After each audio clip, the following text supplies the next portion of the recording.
ભરૂચના ઐતિહાસિક ગોલ્ડન બ્રિજની સ્થાપનાને આજે 145 વર્ષ પૂર્ણ થયા છે, જેથી તેની સાચવણી કરી રાષ્ટ્રીય ધરોહર જાહેર કરવામાં આવે તે જરૂરી છે।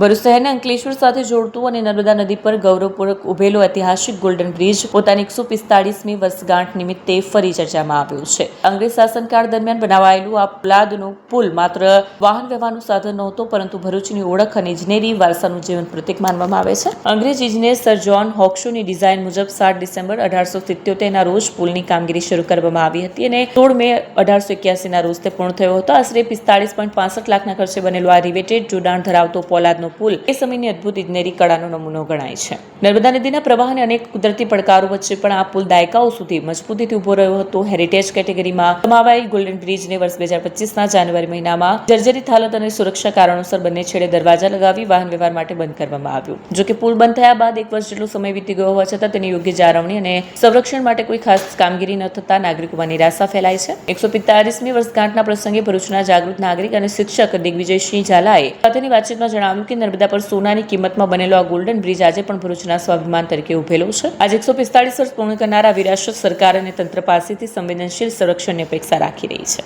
ભરૂચની એકમાત્ર ઓળખ ગણાતો આ ઐતિહાસિક ગોલ્ડન બ્રિજ કે જેની કામગીરી 16 મે 1881ના દિવસે પૂર્ણ થઈ હતી અને જેનું બાંધકામ 1887માં શરૂ થયું। આ 4 વર્ષમાં આ બ્રિજનું બાંધકામ થયું અને ત્યારબાદ આજે 144 વર્ષથી આ બ્રિજ અડીખમ ઊભો છે। આ બ્રિજ એક ઐતિહાસિક ઓળખની સાથે સાથે એની પાછળની જે માતબર રકમ ખર્ચાય એના કારણે ગોલ્ડન બ્રિજ તરીકે આ બ્રિજનું નામ ગોલ્ડન બ્રિજ તરીકે ઓળખાય છે।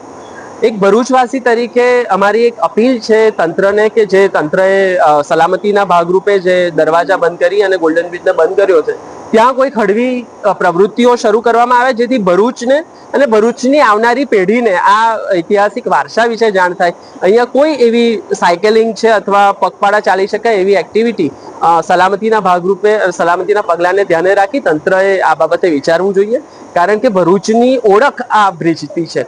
બીજી એક વસ્તુ મારે નોંધવી છે કે અંકલેશ્વર તરફથી તમે જોઈ શકો છો તો એ ત્યાં રસ્તો છે, ત્યાં આપણે બ્રિજને જોઈ શકીએ છીએ, એના જે એન્ટ્રીઝ છે એને આપણે જોઈ શકીએ છીએ, પરંતુ જે ભરૂચ સાઈડની જે ગોલ્ડન બ્રિજની એન્ટ્રી છે ત્યાં પ્રવેશ દ્વાર બહુ દયનીય હાલતમાં છે। રસ્તાને ખોદકામ અને બીજા અનેક પ્રવૃત્તિઓના કારણે એ બહુ જ દયનીય બની રહ્યો છે। તો એના પર તંત્રએ એક વખત વિચાર કરવો જોઈએ કે જેથી આવનારી પેઢી આ ઐતિહાસિક વારસાને જાળવી રાખે અને સમજી શકે।